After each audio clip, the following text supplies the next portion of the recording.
चलिए इस पूरी तस्वीर को समझने के लिए एक एक करके सारी परतें हटाते हैं और देखते हैं कि जड़ में क्या है।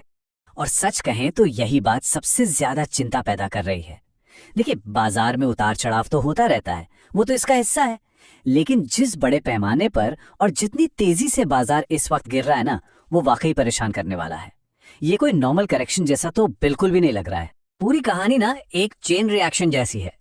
कल अमेरिकी बाजार तो बंद थे, लेकिन हुआ ये कि रात में ही प्रेसिडेंट ट्रंप के यूरोप को लेकर कुछ बहुत ही आक्रामक बयान आ गए और बस इन बयानों ने पूरी दुनिया का मूड ही खराब कर दिया।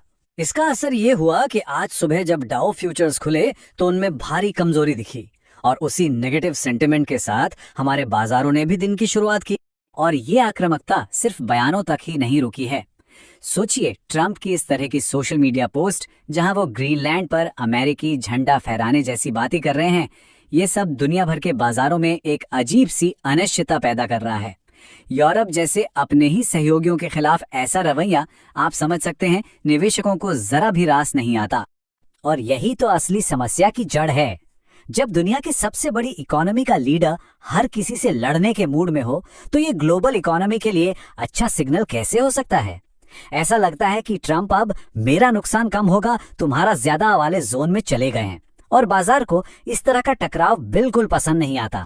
हमारी घरेलू परेशानियां भी एक साथ खड़ी हो गई हैं। एक तरफ विदेशी इन्वेस्टर्स यानी FIIs लगातार अपना माल बेच रहे हैं, दूसरी तरफ रुपया कमजोर होकर अपने ऑल टाइम लो के पास पहुंच गया है।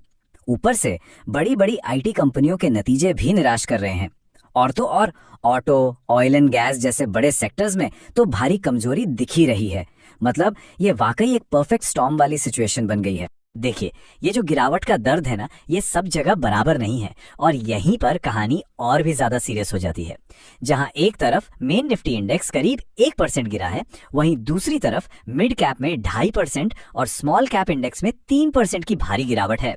इसका सीधा सीधा मतलब ये है कि छोटे और रिटेल निवेशकों को कहीं ज्यादा नुकसान झेलना पड़ रहा है। और जरा ये आंकड़ा देखिए, ये तो और भी चौंकाने वाला है। स्मॉल कैप इंडेक्स अपने दिसंबर 2024 के ऑल टाइम हाई से अब 16% नीचे है। मतलब जहां निफ्टी और मिड कैप ने फिर भी नए हाई बनाए थे, ये सेगमेंट तो कभी ठीक से रिकवर ही नहीं कर पाया। ये हालत इतनी निराशाजनक है कि इसे देखकर सच में ऐसा ही लगता है मानो स्मॉल कैप इंडेक्स ने अपनी जिंदगी में कभी बाहर देखी ही नहीं। इन शेयरों में जो निराशा का माहौल है वो बहुत ही गहरा और लंबा है। तो असल में जो मूल समस्या है वो ये है कि बाजार में हर कोई बेचने वाला बन गया है। बेचने वालों की एक लंबी लाइन लगी है। विदेशी निवेशक, बड़े निवेशक यानी HNIs, हम जैसे रिटेल निवेशक, मतलब लगभग हर कोई बाजार से पैसा निकालना चाहता है। और खरीदार, खरीदने वाला कोई है ही नहीं। सिर्फ कुछ डोमेस्टिक फंड्स हैं जो शायद अपनी मजबूरी में थोड़ी बहुत खरीदारी कर रहे हैं।